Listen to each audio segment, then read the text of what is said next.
Je ne suis pas sûr, bonjour Grégoire, que les coureurs ils aient envie de chanter sur cette chanson de Justin Timberlake en roulant. Surtout avec l'école qu'ils vont avoir aujourd'hui et l'arrivée à l'Alpe d'Huez, on va en reparler. On va parler de l'étape d'hier aussi. Voilà, hier c'était la 11e étape, c'était la 2e dans les Alpes, avec cette étape entre Albertville et La Rosière.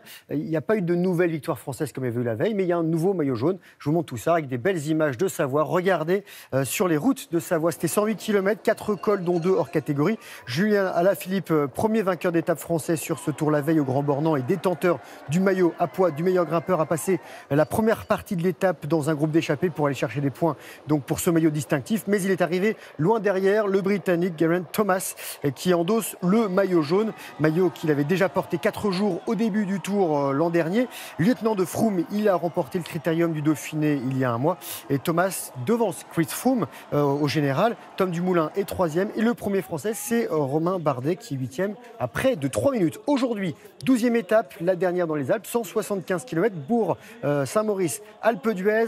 Il y aura 3 cols dont 2 hors catégorie et l'arrivée à l'Alpe d'Huez après donc 185 à 1850 mètres d'altitude, 21 virages mythiques empruntés il y a quelques jours, regardez, par un peloton un peu différent de celui du Tour de France, 350 bikers venus des 4 coins de France. La route 21, c'est le nom de ce rassemblement. Et côté vélo, le dernier vainqueur tricolore, c'est Thibaut Pinot et c'était en 2015. Du foot à présent. Foot féminin, même, bien, avec un Euro des moins de 19 ans. Ça se passe en Suisse et ça démarre pas forcément correctement pour les Françaises. Pas de défaite, mais un match nul. Regardez, ça se passe à Volon exactement, face aux Pays Hautes. Les Bleuettes peuvent nourrir quelques regrets. La France menait 2-0 à 20 minutes de la fin du temps réglementaire. Il y a eu un pénalty pour commencer de Lina Boussaha et un but de Ella Palis. Mais les Suisses ont ensuite inscrit 2 buts pour égaliser 2 partout. Et pour son deuxième match, la France affrontera la Norvège et ce sera samedi. La Ligue 1 reprend le 10 août, match amicaux. D'ici là, après 2 défaites, l'OM remporte son premier match de l'été, victoire 2-1 face à Nantes. Kostas Mitroglou s'offre un doublé, un but en première et un but en deuxième mi-temps, donc pour les Marseillais. Et Valentin Rongier, lui, réduit le score en fin de rencontre pour les Nantais. Et le retour des enfants prodiges, les champions du monde accueillis en héros chez eux, c'était hier. Benjamin Pavard acclamé chez lui à Jeumont dans le Nord et Hugo Lloris à Nice. Et ils vont pouvoir prendre des vacances bien méritées, comme on dit. Et le championnat allemand reprend fin août et en Angleterre, c'est dans 3 semaines.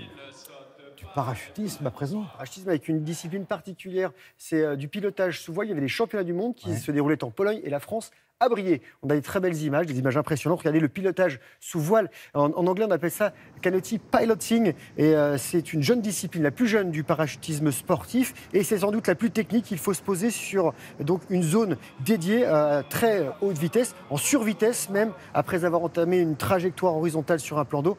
Les participants et les parachutistes arrivent à plus de 100 km/h, 130 km/h pour certains. 3 épreuves, vitesse, distance, précision.